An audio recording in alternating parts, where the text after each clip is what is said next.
स्वागत है आपका जेजेएन न्यूज में और मैं हूं आपके साथ अनुराधा छिब्बर।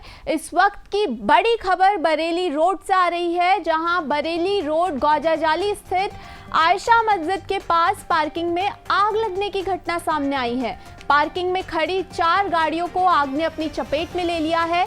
स्थानीय लोगों का कहना है कि एक तेज आवाज सुनाई देने के बाद वो बाहर आए तो आग की लपटें देखी। इसके बाद उन्होंने खुद आग बुझाने की कोशिश की। पुलिस और फायर ब्रिगेड की टीम मौके पर पहुंची और आग पर काबू पाया गया। हालांकि 4 कार स्वाहा हो गई हैं। वहीं आग लगने के कारणों का पता लगाया जा रहा है। आइए अब रुक करते हैं हल्द्वानी की कुछ मुख्य खबरों की ओर।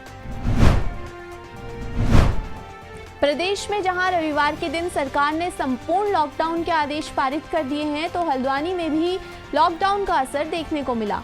बता दें कि सरकार ने 30 अप्रैल तक प्रदेश में प्रत्येक रविवार को लॉकडाउन लगाने की बात कही है, जिसमें आज से शुरू हो रहे रविवार के लॉकडाउन का पुलिस और प्रशासन के द्वारा लोगों को जन जागरूक करने के साथ ही नियम नहीं मानने वालों पर प्रशासन के लोगों द्वारा चालान की दंडात्मक कार्यवाही भी की जा रही है। था, जैसा कि आप जानते हैं कि व्यापारियों के आह्वान पे बंद था, तो थोड़ा सा लोगों के मन में अफरा तफरी जैसी है कि कहीं आगे लंबा न बंद हो जाए, इसलिए लोग थोड़ा सड़क पे आए थे। हम एसपी सिटी, नगर मजिस्ट्रेट, मैं स्वयं जो है भ्रमण कर रहे हैं। जैसा कि आप लोग देख रहे हैं, सभी कुछ बंद हो चुका है। पूरी तरीके से लॉकडाउन का पालन हो रहा है। कहीं कोई नहीं लॉकडाउन का पालन करते मिलेगा, उसके खिलाफ जो है आवश्यकता होगी दंडात्मक कार्रवाई की जाएगी। वहीं पुलिस को शहर के सभी चौराहों पर तैनात किया गया है। तो हल्द्वानी में कोरोना के बढ़ते संक्रमण के चलते शनिवार को व्यापारियों ने बाजार बंद का ऐलान किया।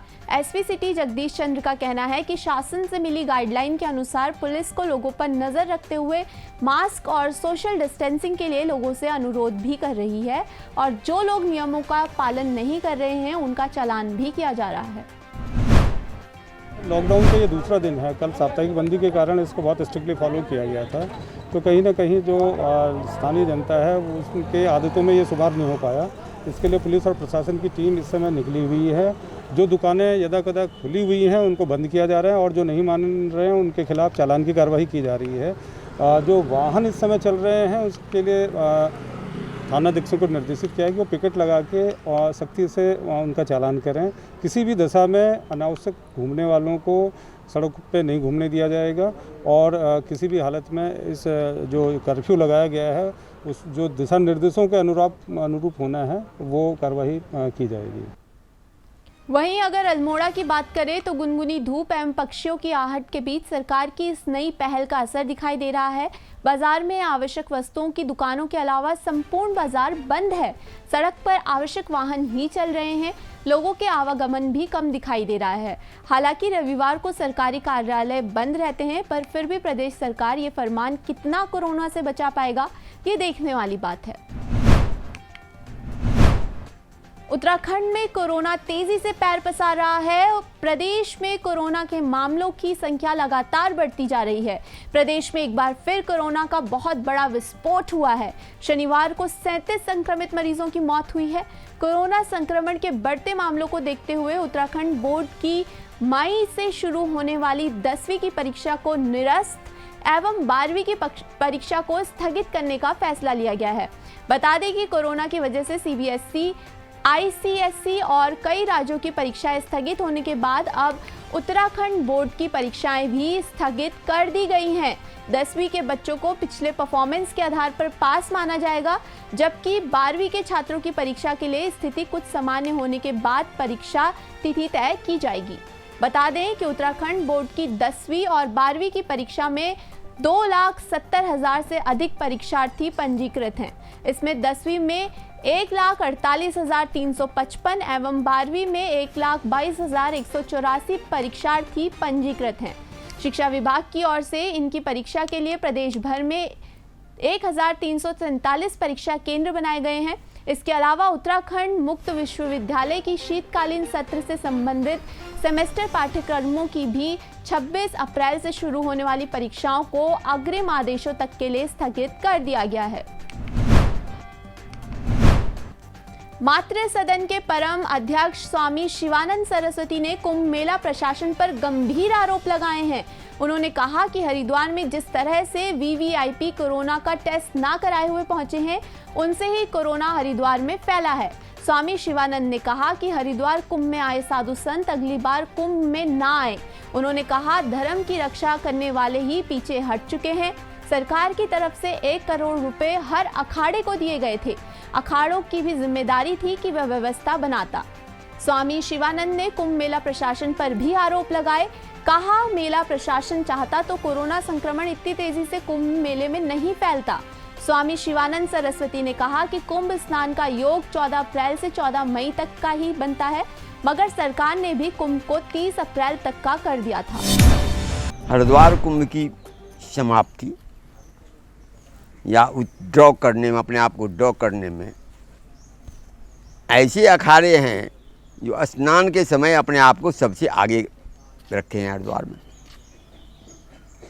और साधु संत इनके अथी में रहें या न रहें, गुप्ता ब्रदर्स इन लोगों के साथ आगे आगे रहते हैं। धर्म को तो और महामंडलेश्वर को तो रेवड़ी की तरह बांट रहे हैं, कोई है नहीं इनको। अब इनकी दूरदर्शिता देखिए, जब इतने लोगों को ये छोड़ देंगे बिना टेस्ट किए कि जाओ, और पूरे भारतवर्ष में कोरोना किस हिसाब से फैलाएंगे, इसके दोषी कौन होगा? और कोरोना को अब जब ये एक्सट्रीम पर ले आए हैं अपने कृत्यों के चलते, बड़े बड़े लोगों से मिल करके, अब तो ये प्रश्न उठता है कि जब यात्री जो आए हैं वो कोरोना का टेस्ट करा करके आए, लेकिन वीवीआईपी और वीआईपी जो आए और वो जो फैलाए हैं, अब कौन फैलाए? वीवीआईपी बाहर से ला करके, क्योंकि सिरमौर को ही पहले हुआ है और सिरमौर ही उन लोगों से वीवीआईपी से मिले हैं। तो ऐसे में ये जांच का विषय है कि कोरोना किसने फैलाया। कोविड-19 की दूसरी लहर को देखते हुए हल्द्वानी की चर्च के तीनों पास्टर ने यह निर्णय लिया है कि आने वाले रविवार यानी कि 25 अप्रैल से मेथोडिस्ट चर्च हल्द्वानी की सभी प्रार्थना सभाएं एवं चर्च से संबंधित सभी कार्य बंद किए जा रहे हैं, जब तक कि यह लहर कम नहीं होती। मास्टर इंचार्ज और कमेटी के अन्य सदस्यों ने यह निर्णय लिया है कि चर्च की सभी प्रार्थना सभा एवं अन्य कार्य ऑनलाइन संपन्न कराए जाएंगे। कोरोना को मद्देनज़र रखते हुए जो दूसरी वेव है, उसके अनुसार कोरोना को मद्देनज़र रखते हुए हमारे जो चर्च की सर्विस अभी तक चर्च में हुआ करती थी, लेकिन अब जो है हमने इस महामारी को ध्यान में रखते हुए अपने चर्च को कुछ समय के लिए बंद किया हुआ है, और जो भी गाइडलाइन हमको सरकार की ओर से मिली है और मिलेगी उसका हम ध्यान रखेंगे। और अब जो सर्विस हमारे चर्च की होगी वो 25 तारीख वाली, उसको हम ऑनलाइन करेंगे, और चर्च कुछ दिनों के लिए हमने अपने चर्च को बंद किया हुआ है। कोरोना की दूसरी लहर बहुत तेजी से फैल रही है, इसलिए हमारा भी आपसे आग्रह है कि आप अपना ख्याल रखिए, सोशल डिस्टेंसिंग का पालन कीजिए और इसी के साथ ही मास्क और सैनिटाइजर का प्रयोग अवश्य कीजिए। अभी के लिए इतना ही। हर अपडेट जानने के लिए आप बने रहिए JJN न्यूज़ के साथ। नमस्कार।